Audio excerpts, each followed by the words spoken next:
은 구약성경 출애굽기 40장 34절로 38절입니다.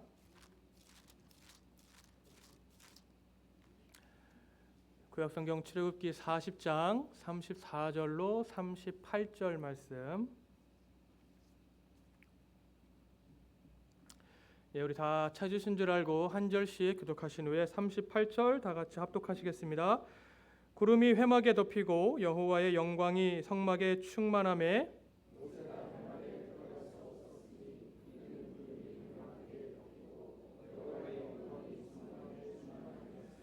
구름이 성막 위에서 떠오를 때에는 이스라엘 자손이 그 모든 행진하는 길에 앞으로 나아갔고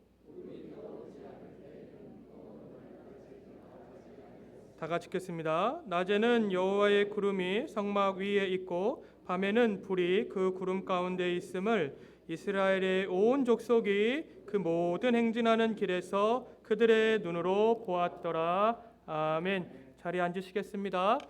우리 가운데 오신 사랑이라는 제목으로 잠시 말씀의 은혜 나누기를 원합니다. 수요 예배 참석하시는 분들은 아실 텐데요. 제가 요즘에 사랑이라고 하는 주제로 여러분과 함께 말씀의 은혜를 나누고 있습니다. 사랑이라고 해서 저희들이 말씀을 나누고 있는데 사실 사랑이라고 하는 게 참 주제가 너무 광범위해요. 사랑을 한마디로 정의하기가 너무 힘들고요. 또 사랑은 뭐 이렇게 하는 거다라고 말하기도 참 힘들죠.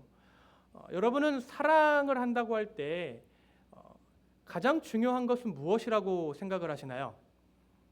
사랑할 때는 반드시 이것만은 지켜야 돼라고 하는 어떤 그런 것들이 있으실까요? 세상 사람들은 사랑을 말할 때 희생을 참 많이 이야기합니다. 부모의 희생 혹은 부부간의 서로를 위한 희생, 그런 어떤 희생적인 사랑을 사랑의 참 모습이다라고 이야기를 하는 경우가 참 많이 있죠. 자, 그렇다면 성경에서 말씀하는 사랑의 어떤 핵심은, 사랑의 참 모습은 어떠한 것일까 한번 생각을 해보게 됩니다. 저는 성경이 말하는 사랑의 모습을, 그 핵심을 함께하는 것이라고 생각을 합니다. 함께하는 것. 다른 말로 하면은 그 성경에 함께하는 것을 다른 말로 하면 우리는 동행 혹은 연합이라고 할 수가 있겠죠. 예수님과 하나 되는 것, 예수님과 연합하는 것, 예수님과 동행하는 것이 사랑의 핵심이 아닐까 생각을 합니다. 그 함께하는 사랑이라고 할 때 그 사랑을 가장 잘 보여주는 단어가 있다면 그 단어가 바로 임마누엘이죠. 우리 가운데 오신 사랑, 그 임마누엘이라고 하는 단어가 함께하는 사랑을 가장 잘 보여주는 것 같아요. 말씀드린 대로 함께하는 것이 사랑이라고 한다면, 그래서 그 사랑을 잘 보여주는 것이 임마누엘이라고 한다면, 그 임마누엘로 이 땅에 오신 예수님의 사랑은 얼마나 정말 대단한 사랑인가 한번 생각을 합니다. 하나님이 나와 함께 계신 것도 큰 은혜인데 그 말씀이 육신되어 이 땅 가운데 실제로 내려오신 그 사건이, 그 은혜가 얼마나 큰 사랑인가 한번 생각을 해보는 것이죠. 그래서 오늘은 여러분과 함께 그 임마누엘의 사랑에 대해서 함께 나누기를 원하는데요. 우리가 누리고 있는 예수님의 이 땅에 오심이 얼마나 큰 은혜인지, 큰 사랑인지, 또한 그 사랑이 오늘 우리 가운데 함께 계셔서 우리와 함께 동행하고 우리와 함께 살아가는 삶이 얼마나 큰 은혜인지, 그래서 그 사랑이 얼마나 큰 감격이며 기쁨인지를 우리가 함께 깨달을 수 있으시기를 바랍니다. 자, 예수님께서 이 땅에 오신 우리 가운데 거하시는 사랑, 우리 가운데 오신 사랑을 그 사랑의 의미를 보기 위해서 저희는 오늘 성막을 한번 살펴보기를 원해요.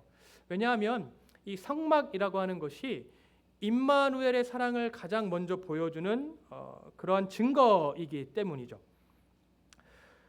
하나님은 이스라엘 백성들을 하나님의 백성 삼으셨고요. 그들 가운데 거하시고 그들과 함께 하셨습니다. 그리고 그들 가운데 거하시는 증거로 성막을 주셨죠. 근데 우리가 성경을 잘 읽어봐서 알겠습니다만 이스라엘 백성들의 삶을 찬찬히 살펴보면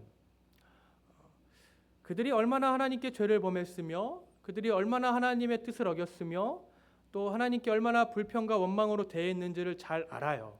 그래서 어떤 면에서 살펴보면 과연 이들이 하나님의 임재하시는 그 임마누엘의 사랑을 누릴 그런 어떤 자격이 있을까 한번 생각을 해보게 됩니다. 그들의 죄된 모습을 우리가 알기 때문이죠. 근데 그러한 질문을 조금만 돌려서 나에게 한번 적용을 해보면, 과연 나는 오늘 우리가 하나님의 그 사랑을 누릴 만한 자격이 있는가? 왜냐하면 우리는 서로의 모든 내면을 다 속속들이는 알지는 못해요. 제가 여러분의 모든 내면을, 모든 삶을 다 알지는 못합니다. 그러나 저는 저를 알아요. 제가 얼마나 세속적이고 얼마나 죄 가운데 살아가고 있는지를 잘 압니다. 그래서 이러한 나 자신을 보고 있으면 이스라엘 백성들을 보는 것처럼 하나님이 내 삶 가운데 임재하시는 게 참 가능한 일인가? 그 하나님의 사랑을 내가 감당할 수 있을까 하는 그러한 생각들을 하기도 합니다. 그런데 너무도 놀랍게도, 너무도 은혜롭게도, 너무도 감사하게도 하나님은 그런 우리 가운데 찾아오셔서 우리에게 그 크신 사랑을 베풀어 주신다고 하시죠. 오늘 본문 말씀을 통해서 저희들의 그 사랑을 다시 한번 깊이 느낄 수 있기를 바랍니다. 오늘 본문 34절 우리 다 같이 한번 읽어보도록 하겠습니다. 34절 시작. 구름이 회막에 덮이고 여호와의 영광이 성막에 충만하매. 아멘.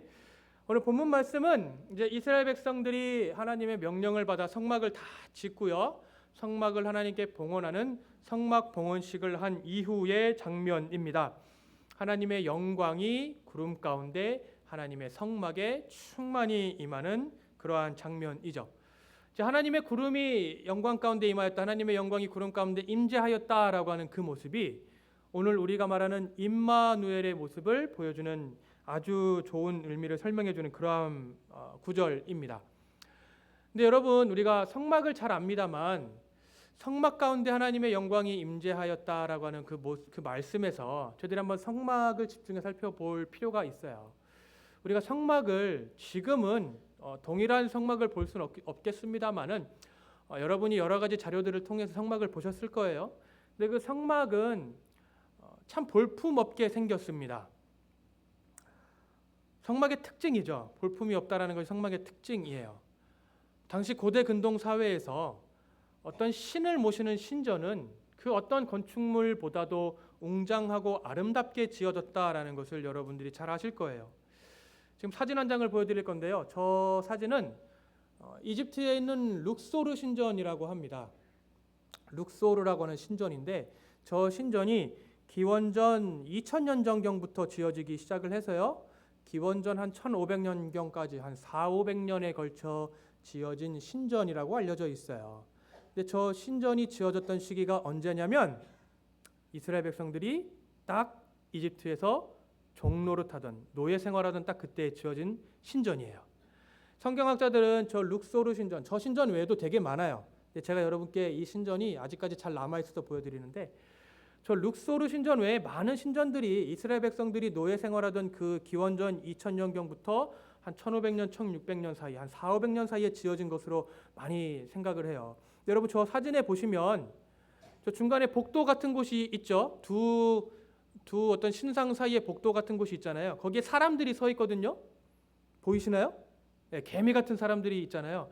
저 사람들의 키를 생각하면 뭐 대충 잡아서 뭐 고대 지금 사람들이 방문한 거니까 대충 뭐 한 5feet, 6feet 잡아가지고 저 신전의 크기를 생각해 보세요. 어마어마하죠? 네. 저 신전이 근래에 지어진 게 아니고요, 4000년 전, 3500년 전 이 모세 시대에 지어진 신전이에요. 근데 저 신전을 짓는데 이스라엘 백성들이 노예로 저 신전을 짓는데 힘을 보탰을 것이라고 생각을 합니다. 비록 이스라엘 백성들이 노예였지만 저 신전을 짓는 데 동참했다라고 한다면 그 이스라엘 백성들은 저 신전을 봤었을 거란 말이죠. 근데 그들이, 저런 신전을 본 이스라엘 백성들이 이제 광야에 가서 그들이 모시는 신을 섬기는 신전을 짓는 거예요. 근데 저 신전에 비해서는 너무 볼품없는 그러한 성막을 이스라엘 백성들이 짓게 되는 것이죠. 사진 꺼주시면 되고요. 여러분, 그 이스라엘 백성들이 저 하나님의 성전을 지으면서, 그 성막을 지으면서 저 성전과 비교하면서 어떤 마음이 들었을까요? 그리고 그 성막을 덮는 덮개가 4개가 있는데 그 마지막 외피 가장 바깥 덮개는 해달 가죽으로 덮거든요. 근데 그 해달 가죽이 거무칙칙하고 볼품이 없어요. 아름답게 빛을 반사하지도 못하는 그런 재질로 성막을 덮어요. 그러니 얼마나 더 볼품 없었을까 한번 생각을 해보게 됩니다. 그런 볼품 없는 성막에 하나님이 임재하셨다라고 하는 그 사건이 신학적으로 여러 가지 해석을 할 수가 있어요. 근데 그 사건을 생각을 하면 하나님은 어떤 아까 보여드렸던 신전과 같은 그런 세속적인 권위나 권력 있는 곳에 임하시는 분이 아니시다라고 하는 것을 저희들이 깨닫게 되죠. 또 다른 모습은 인간의 눈으로 보기에 아름다운 곳, 그럴싸한 곳에 하나님이 임재하시는 분은 아니시다. 그러한 의미를 저희들이 깨닫게 돼요. 그래서 하나님이 볼품없는 성막에 임재하셨다라는 것을 하나님은 세상의 권력에 얽매이시지 않는 분, 우리 인간의 가치관에 얽매이시지 않는 분, 이렇게 생각할 수도 있어요. 그런데 더 중요한 의미가 있어요. 하나님이 그런 볼품없는 성막에 임하셨다라는 더 중요한 의미가 있어요. 하나님이 왜 볼품없는 성막에 임재하셨는가? 하나님은요, 볼품없는 성막에 임재하신 것이 아니라 하나님의 백성이 있는 곳에 임재하신 거예요. 여러분 그걸 아셔야 돼요. 하나님은 그 성막에 임재하신 것이 아니고요. 그 성막은 내가 너희와 함께함을 보여주는 상징이거든요. 그러니까 하나님은 하나님의 백성들 가운데 임재하신 거라는 것이죠. 하나님은 어쩌면 그 성막이 더 볼품 없었어도 더 거룩하게 임재하셨을 거예요. 하나님은 그 성막이 더 볼품 없었어도 더 영광 가운데 임재하셨을 것이라는 것이죠. 여러분 하나님이 우리 가운데 임재하시는 그 사랑은 정말 그러한 사랑이에요. 아무리 볼품 없어도 아무리 보잘것없어도 임재하시는 그 사랑이 하나님의 사랑이시라는 것이죠. 여러분의 자녀가 이제 성장해서 출타해서 어느 직장을 섬기고 있는데 어느 날 우연히 여러분이 그 직장에 방문하실 일이 있다고 한번 생각을 해보셔요. 우리 아들이, 우리 딸이 잘 지내고 있겠거니 생각하고 갔는데 우리 자녀가 일을 하는 그 직장이 너무 지저분하고 환기도 잘 안 되고 빛도 잘 들어오지 않는 그런 곳에서 일을 하고 있다고 한번 생각을 해보셔요. 여러분이 그런 자녀의 그런 직장을 보게 되면 아유 여기 왜 이렇게 더러워 하면서 들어가시지 않을까요? 여기 왜 이렇게 냄새나냐 하면서 들어가시지 않을까요? 아마 여러분은 그 자리에 이미 들어가셔서 청소를 해주시거나 아니면 자녀를 붙잡고 더 좋은 직장을 알아보자 얘기하실 거예요. 부모는 자녀에게 찾아갈 때에 자녀가 어떠한 환경에 있는지가 중요하지 않아요. 내 자녀가 그 자리에 있다라는 게 중요하죠. 하나님의 사랑도 마찬가지인 것이에요. 하나님의 사랑이 우리 안에 임재하는데 내가 어떠한 환경에 처해 있는가, 나의 주변 환경이 볼품없고 나의 처해 있는 환경이 냄새나고 나의 처해 있는 환경이 지저분하고 햇빛이 잘 안 들고 어느 누구 하나 선뜻 찾아오지 않는 곳이라고 해서 하나님이 나도 거기 가지 않겠다 하시는 분이 아니시라는 거예요. 우리 가운데 찾아오시는 분은 내가 그러한 환경에 있으면 있을수록 하나님은 더 찾아오셔서 우리 가운데 함께 하시고 우리를 위로하시고 그러한 환경에 처해 있을수록 용기 잃지 마라, 내가 너와 함께 한다라고 말씀하시는 분이시라는 거죠. 내 상황이 더 힘들면 힘들수록 힘들어하지 마라, 넘어지지 마라, 쓰러지지 마라, 그럼에도 내가 함께 한다라고 하는 그러한 사랑으로 우리 가운데 함께 하시는 분이시라는 거예요. 여러분 우리 가운데 찾아오신 그 사랑이 정말 얼마나 아름다운 사랑인 건가요? 여러분 그 사랑을 날마다 느끼실 수 있으시기를 바랍니다. 우리 가운데 찾아오시는 그 사랑을 정말 날마다 느낄 수 있으시기를 바라요. 때로는 정말 우리의 환경이 그렇게 볼품이 없어서 우리의 주변 환경이 너무도 볼품이 없어서 하나님께 선뜻 나 자신을 하나님께 올려드립니다 하기에 민망할 때도 있을 거예요. 그러나 우리가 용기를 잃지 말아야 되는 것은 그러한 우리에게 하나님의 사랑이 찾아오셔서 우리를 성전 삼고 거하겠다 하셔요. 그 볼품없던 성막 가운데 임하였던 그 하나님의 사랑이 이제는 우리를 성전 삼고 우리 가운데 거하겠다라고 하시는 것입니다. 3,500년 전에 그 사막 한가운데 아무도 주목하지 않았던 그 성막에 임하셨던 그 하나님의 사랑이 오늘 우리 가운데 임하셔서 우리를 성전 삼고 하나님의 영광이 찬란하게 빛나는 그 놀라운 임재 가운데 우리와 함께 동행하시겠다 말씀해 주시는 것이죠. 여러분 그 사랑의 기쁨과 감사가 날마다 넘치시기를 바랍니다. 오늘도 그 사랑으로 하나님 앞에 나아가는 우리 모두가 될 수 있으시기를 바랍니다. 우리 말씀 35절 다 같이 한번 읽어보도록 하겠습니다. 시작. 모세가 회막에 들어갈 수 없었으니 이는 구름이 회막 위에 덮이고 여호와의 영광이 성막에 충만함이었으며. 아멘. 자, 성막이 완성되었고 하나님의 영광이 그 성막의 구름 가운데 임하였습니다. 얼마나 아름다울까요? 얼마나 웅장했을까요? 얼마나 가슴 떨리는 벅찬 순간이었을까요? 우리가 볼 수 있다면 그랬겠죠. 우리가 기대하기는 하나님의 영광이 성막에 임하였다라고 하는 그 다음 구절을 이렇게 그래서 하나님이 그들을 축복하셨더라, 하나님의 임재 앞에서 그들이 큰 잔치를 벌였더라, 큰 기쁨의 어떤 그런 축제를 했더라라고 하면은 참 아름답게 이게 말씀이 이어질 텐데, 그 다음 말씀이 참 우리를 의아하게 합니다. 모세가 성막에 들어갈 수 없었더라라고 하는 말씀이에요. 모세가 성막에 들어갈 수 없었더라. 자, 우리에게는요, 모세가 성막에 들어가지 않았다, 못했다라고 하는 것이 전혀 이상하지가 않아요. 왜냐하면 우리는 성막은 아무나 들어갈 수 없다라는 것을 알거든요. 성막은 대제사장만 들어갈 수 있고요, 지성소는 1년에 한 차례만 들어갈 수 있죠. 이렇게 아무나 들어갈 수 없는 곳에 모세가 들어가지 못했다라고 하는 것이 우리에게는 익숙해요.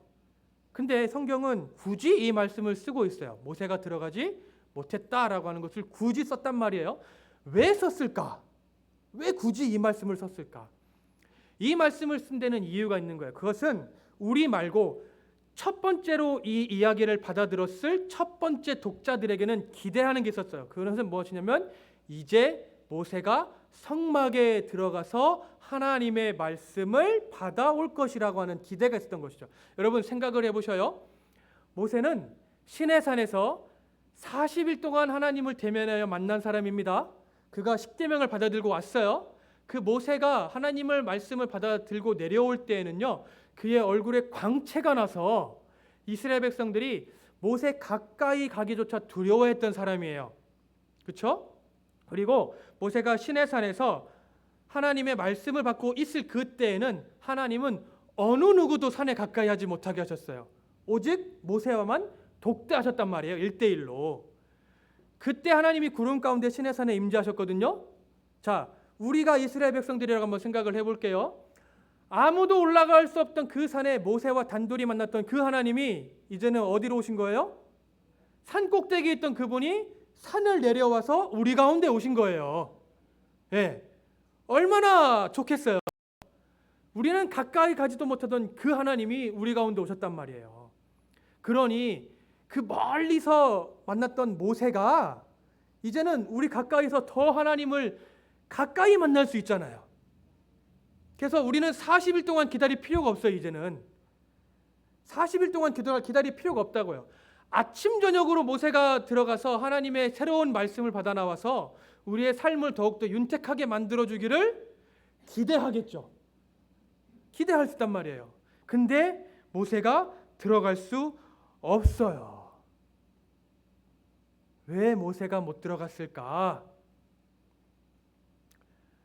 모세조차도요, 이스라엘 백성들 가운데 임마누엘로 오신 하나님의 영광을 모세조차도 누릴 수가 없다라는 거예요.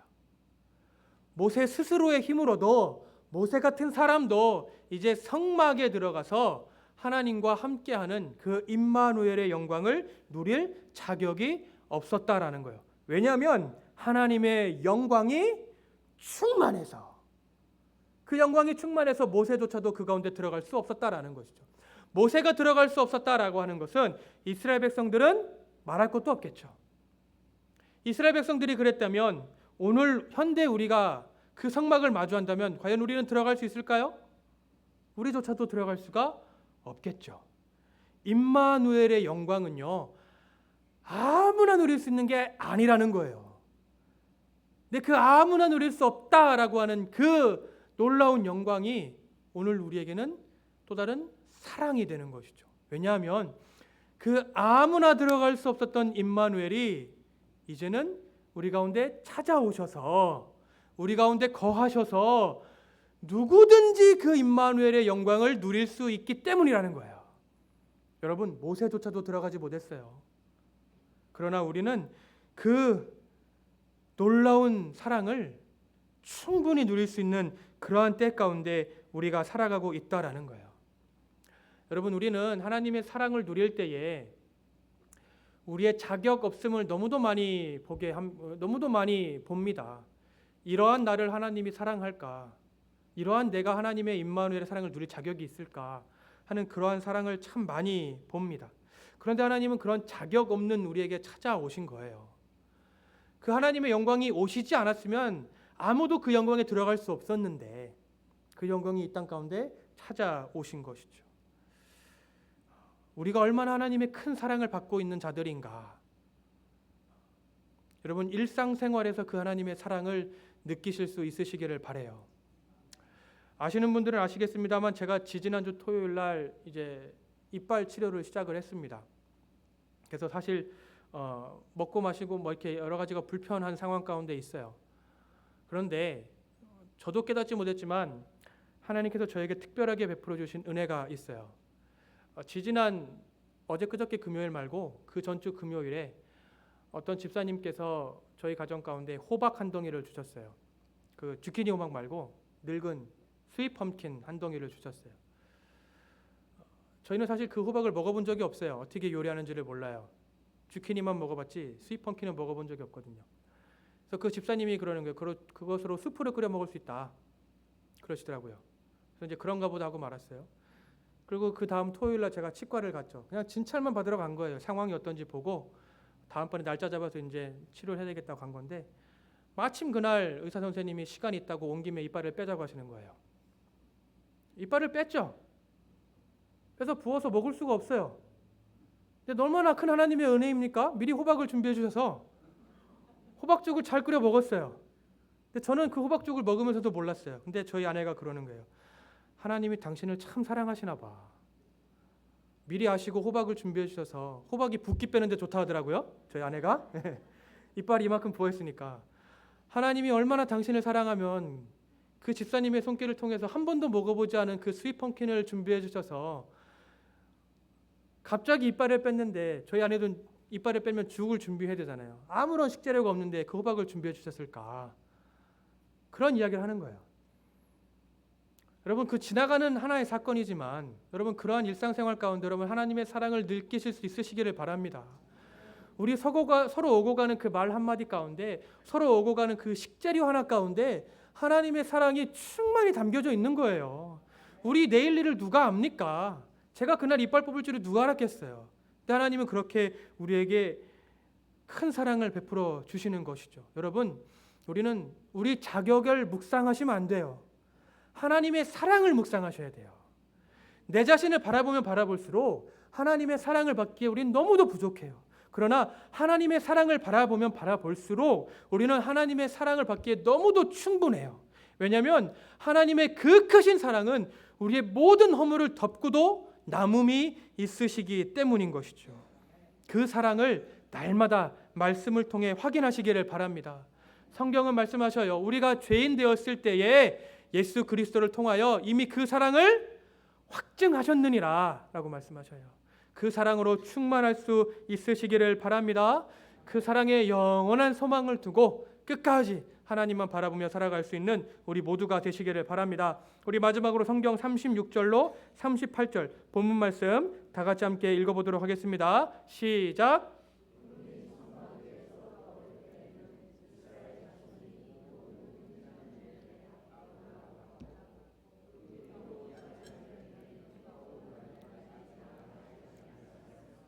낮에는 여호와의 구름이 성막 위에 있고 밤에는 불이 그 구름 가운데 있음을 이스라엘의 온 족속이 그 모든 행진하는 길에서 그들의 눈으로 보았더라. 아멘. 자, 성막에 구름이 임재하였고요. 이제 그들의 삶은 구름을 따라 살아가는 삶이 됩니다.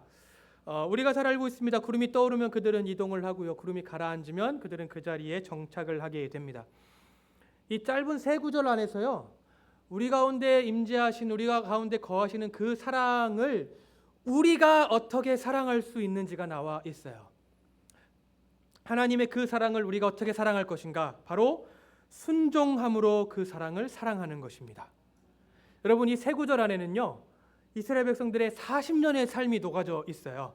이 짧은 세 구절 안에 40년 동안 구름이 떠오르면 그들은 이동을 해요. 근데 구름이 떠오르지 않으면 그들은 그 자리에 계속 거하여야 돼요. 여러분 한번 생각을 해보셔요. 광야를 지나고 있어요. 광야를 지나고 있는데 광야라고 해서 뭐 척박한 땅만 있지는 않겠죠. 어떤 땅은 강도 좀 흐르고 뭐 좀 오아시스도 있는 그러한 땅도 있었을 거예요. 그러한 땅 가운데 하나님의 구름이 임재하면 얼마나 좋겠어요. 기쁘겠죠. 자, 그 가운데 이제 하루 이틀 살아가는 거예요. 근데 뜻하지 않게 하나님의 구름이 빨리 떠올라요. 그럼 사람들이 뭐라고 할까요? 하나님, 하루 이틀만 더 이 땅이 좋사오니 여기 조금만 더, 일주일만 더, 한 달만 더. 그 베드로 사도가 신의 그 변화산에서 예수님의 모습을 보고 여기가 좋사오니 성막 셋을 짓고 거하자고 하잖아요. 그것처럼 좋은 땅에 있으면 하나님의 구름이 떠오르지 않기를 원할 거예요. 근데 그 구름이 떠올라서 척박한 땅에 떠올라요. 그 척박한 땅에 구름이 가라앉으면 어떨까요? 하나님, 원하고 원하옵나니 빨리 이 땅을 떠나게 해주시오 할 거 아니에요. 근데 하나님은 어때요? 그 땅 가운데 뭐 한 주, 두 주, 한 달, 두 달 있으면 이스라엘 백성들은 이제 하나님의 구름이 여기 있건 없건 상관이 없어요. 최대한 빨리 이 땅을 떠나는 게 그들의 수건 사업이 되겠죠. 그러한 모습이 우리의 모습 같지 않을까요? 하나님, 이 직장이 좋사오니, 이 지역이 참 살기 좋사오니 허리케인도 없고 추운 겨울도 없고 저 마이애미처럼 뜨겁지도 않고 우리 그리스도로 참 살기 좋사오니 이 땅에서 이사하지 않도록, 물가 오르지 않도록, 내 인컴 떨어지지 않도록 이 땅 가운데 거하게 하여 주시옵소서. 물론 거하면 좋죠. 하나님은 또 때때로 어떻게 하세요? 우리를 옮기셔요. 때로는 옮기지 않더라도 그 땅 가운데 고난을 주시기도 한단 말이에요. 근데 그 고난 가운데 우리가 처음 어떻게 돼요? 하나님, 이 땅은 살지 못하겠사오니 빨리 우리를 이동시키셔서. 근데 그 구름이 떠올라요, 안 떠올라요? 안 떠올라요. 우리가 깨닫기 전까지. 그렇게 살았단 말이에요. 이 40년 동안 이스라엘 백성들이 그 구름만 바라보면서 무엇을 느끼게 될까요? 순종이에요, 순종. 내 처해 있는 환경이 여기가 좋사오니 하나님 여기 머물게 하여 주시옵소서 해도 하나님의 구름이 떠오르면 이동해야 돼요. 내 모든 것 다 내려놓고 떠나야 돼요. 척박한 땅 가운데서 하나님 여기는 도저히 못 살겠사오니 속히 이동합시옵소서 해도 하나님이 거기서 살아라 하면 살아야 돼요. 그게 뭐예요? 순종이에요, 순종. 그 순종으로 하나님, 내가 하나님을 사랑합니다 하는 모습으로 나아가는 거예요. 그 구름 가운데 임재하신, 우리 가운데 오신 그 사랑을 순종함으로 사랑을 표현하는 것이죠. 우리는 그렇다면 구름을 어떻게 따라갈까요? 우리에게는 말씀을 따라가야 되겠죠. 이 말씀이 우리 가운데 말씀을 해주시는 거예요. 요한복음 14장 23절에서 이렇게 말씀을 합니다. 다 같이 읽겠습니다. 시작. 예수께서 대답하여 이르시되 사람이 나를 사랑하면 내 말을 지키리니 내 아버지께서 그를 사랑하실 것이요 우리가 그에게 가서 거처를 그와 함께 하리라. 아멘. 사랑하는 성도 여러분, 여기서 임마누엘의 사랑이 다시 강조되는 것이 보이세요? 성경에는 죄의 사이클이 있죠. 죄의 사이클. 하나님이 구원해 주시지만 인간은 또 다시 죄를 짓고 하나님의 심판이 있고 회개하고 하나님의 다시 구원의 은혜가 있는 이 죄의 사이클이 있잖아요. 근데 성경에는 임마누엘의 사이클도 있어요. 임마누엘의 사이클. 하나님의 영광이 임하고 우리는 사랑함으로 순종하면 하나님은 또다시 우리 가운데 거처를 정하셔서 우리 가운데 계시고 그 크신 사랑으로 함께 하시면 우리는 또다시 순종하고 하나님은 또다시 우리 가운데 거처를 정하시고 우리는 또다시 하나님의 말씀에 순종하고 하나님의 그 사랑을 누리는 이 임마누엘의 사이클을 우리가 누리셔야 돼요. 죄의 사이클에 빠져서 나는 왜 죄만 질까? 나는 왜 안 될까? 하는 그러한 죄의 사이클이 아니라 이 임마누엘의 사이클을 타셔서 하나님의 사랑이 얼마나 큰가? 우리 가운데 거하시는 그 하나님의 놀라운 영광과 은혜와 사랑이 오늘 나를 얼마나 기쁘게 하나, 나를 얼마나 감격하게 하나, 얼마나 나를 즐겁게 하나, 그걸 누리셔야 돼요. 그래야 우리 가운데 오신 그 하나님의 사랑을 다시 한번 누릴 수가 있다고요. 예수님 말씀하시잖아요. 내 말을 사랑하여 지키면 아버지께서 그를 사랑하실 것이요 우리가 그에게 가서 거처를 그와 함께 할 것이다 말씀하셔요. 여러분, 그 함께 하시는 사랑을 누리실 수 있으시기를 바랍니다. 그 사랑은 떠나지 않으셔요. 그 사랑은 영원히 우리를 실어버리지 않으신단 말이에요. 그 사랑은 영원히 우리와 함께 하셔요. 영원히 우리와 함께 하셔서 우리를 붙들어 주시고 우리에게 용기 주시고 우리에게 희망을 주시고 우리를 하나님의 일을 할 수 있도록 우리에게 큰 힘을 베풀어 주신다라는 것입니다.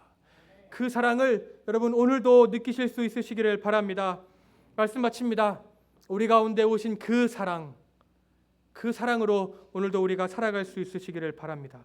누군가에게는 은혜의 사랑으로, 누군가에게는 축복의 사랑으로, 또 누군가에게는 위로의 사랑으로, 또 누군가에게는 치유의 사랑으로, 또 누군가에게는 비전의 사랑으로, 또 누군가에게는 귀한 함께 하심의 마음의 위로의 사랑으로, 여러분 그 사랑이 우리와 함께 하심을 기억하시기를 바랍니다. 그래서 우리가 그 사랑으로 충만할 수 있으시기를 바랍니다. 우리를 떠나지 않으시는